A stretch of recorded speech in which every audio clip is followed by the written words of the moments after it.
Welcome back to Business Lunch on CNBC-TV18.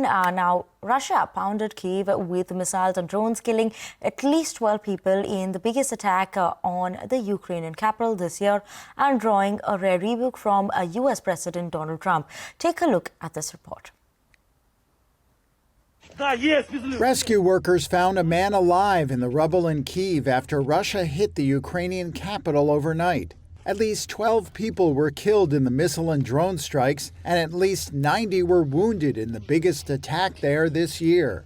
Anxious friends and relatives of those missing stood near destroyed buildings hoping for good news. The violence led to a rare rebuke from U.S. President Donald Trump, who told Russian President Vladimir Putin on Truth Social, quote, "Vladimir, stop." Trump was asked about his message to Putin during a meeting with Norway's prime minister in the Oval Office. What is your level of frustration with President Putin? I didn't like last night. I wasn't happy with it. And we're in the midst of talking peace, and missiles were fired. And I was not happy with it. That's what I meant. Why are you not putting more pressure on Russia? I know a lot of Europeans... Putting a lot of pressure. You don't know what pressure I'm putting on Russia. They're dealing. You have no idea what pressure I'm putting on Russia. We're putting a lot of pressure. Can you maybe tell us that? We're putting a lot of pressure on Russia, and Russia knows that, and some people that are close to it know, or he wouldn't be talking right now. What concessions has Russia offered up thus far to get to the point where you're closer to peace? Stopping the war, stopping taking the whole country. Pretty big concession. Trump said he still believed both sides wanted to make a deal to end the war begun by Russia in 2022. But the White House has also threatened to abandon its efforts at peace talks if no progress is made soon.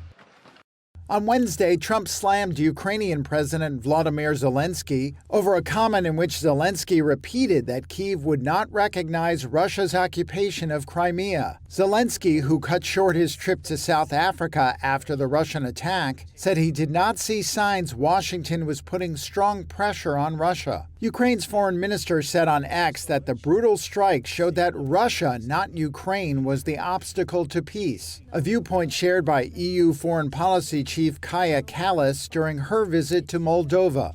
It is clear that we want peace. Moldovans want peace, Ukrainians want peace, Europeans want peace. But the reality is that Putin is escalating attacks, and it's making it clear that he doesn't want peace. It takes two to want peace. It only takes one to want war. We have to keep supporting Ukraine, that they are able to defend themselves. Talks did take place between the U.S., Ukrainian, and European officials in London this week, and Zelensky said on Thursday that the meeting with a U.S. representative had not been easy, but that it had been constructive. A U.S. official said Trump's special envoy is expected to meet Putin on Friday for more talks.